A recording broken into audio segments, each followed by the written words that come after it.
Hi guys, it's Sophia here from ALM Fitness, and today I'm going to talk a little bit about sleep again. So we'll call this chapter 3 of sleep, and today I'm going to talk a little bit about the snooze button and why we shouldn't be pressing the snooze button. So in the morning you wake up, alarm's going off and you just want to be in bed because it's cold, it's miserable, whatever the reason, you want to stay in bed, so you press snooze. Now this is the worst thing you can possibly do in the morning, because although you may have another few minutes sleep, you're actually putting your body and your mind in a negative start to the day. So the reason I say this is because the way our sleep works is we have sleep cycles. So we have deep sleep, we have REM sleep, and each sleep cycle takes around 90 minutes to complete. So when we fall asleep, we have a 90-minute cycle and we go again and again. These cycles get lighter, so you don't go into as deep sleep as you go on throughout the night. So as we've done, say, 3 or 4 cycles of sleep, your body starts to be in a position, your brain be in a position where it wants to wake up, or it's getting ready to wake up. So when your alarm goes off, your body is probably in a lighter stage of sleep, and although you might feel a bit yucky, it's best to get up, get out of bed. Otherwise, if we press that snooze button and fall back asleep, your body will go straight back into a sleep cycle. It thinks, your brain is thinking, oh, okay, I've got more sleep here. So you go back into that cycle. Then what happens is when it goes off again, you eventually have to wake up and you're in a state of sleep inertia. Now, sleep inertia is what's the terminology for that feeling when you wake up in the morning, you feel groggy, and you really don't want to be up in the morning, and you just feel not with it. You reach for your morning coffee or whatever just because you need to get your brain engaged and in gear. Now, usually 15 to 30 minutes, you start to come round and you feel better. But if you've kind of hit that snooze button and gone back into that deep sleep or sleep cycle, this sleep inertia can last up to 4 hours. That's quite a long time and a massive portion of your productivity in your day. So if you're going to work, you're going to be much less productive, much less positive, and those first few hours of your working day are pretty much wasted. And you've not actually gained much from having that extra 5-10 minutes sleep, because although yes, you might have had an extra 5 or 10 minutes, it's not quality sleep. It's just gone into a sleep cycle, woken back up. So your body has not benefited in the slightest from hitting that snooze button. So first thing to point out is, why do we use the snooze button? So identify why if you use it on a regular basis. I have been guilty of this in the past. I don't do it anymore.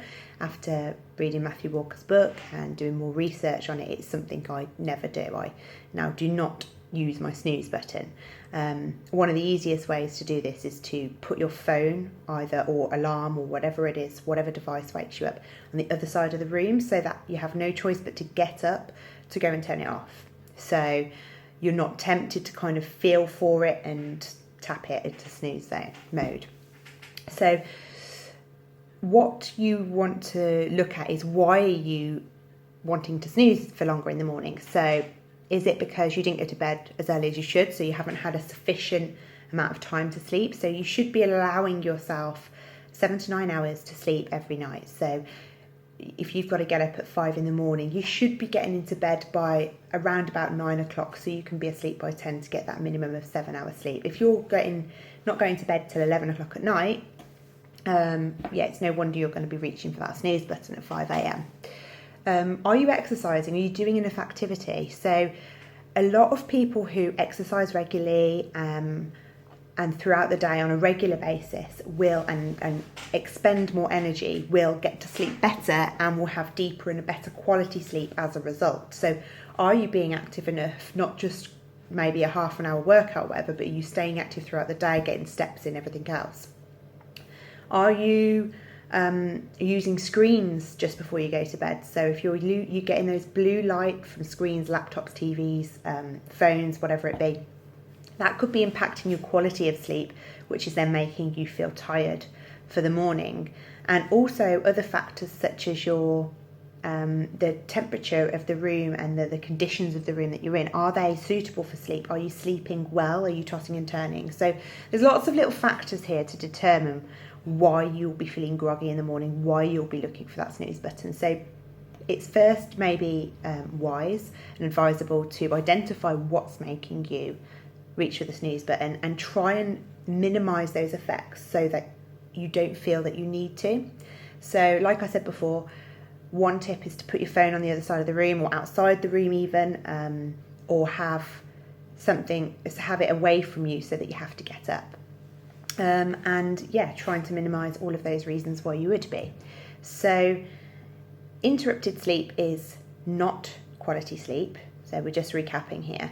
So you are better off to just go to bed earlier, get a longer period of sleep. And if you haven't got enough sleep, well, unfortunately, you're still better to get up and not have that extra 5 or 10 minutes. It's also affecting your heart every time you press that snooze button. So when you press snooze, when your alarm goes off, you alarm your heart quite literally because your body's in a state of sleep.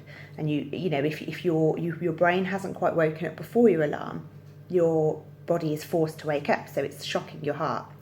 If you keep pressing snooze, you're going to keep shocking your heart. Now, this isn't a good thing to do, particularly for your brain or for your body. So that's another reason not to hit the snooze button. So in summary, hitting the snooze button is going to lower your productivity in general. These have been shown in studies. It impacts your neurology. So you're going to struggle with focus, concentration, productivity, processing. Any form of strategic thinking is going to be impacted by pressing the snooze button because of the state you put your brain into, that state of sleep inertia once you've hit snooze. So the best thing you can do, and the most positive way of starting your day, is to get out of bed, count to 5, 5, 4, 3, 2, 1, and get out of bed and suck it up and have the rest of your day. Jump in a cold shower if you feel you need to wake yourself up a little bit. I know that probably sounds a little bit like torture, but cold showers can be beneficial for waking you up. So yeah, hopefully you found that helpful, and hopefully you won't be pressing the snooze button anymore. Thank you for listening.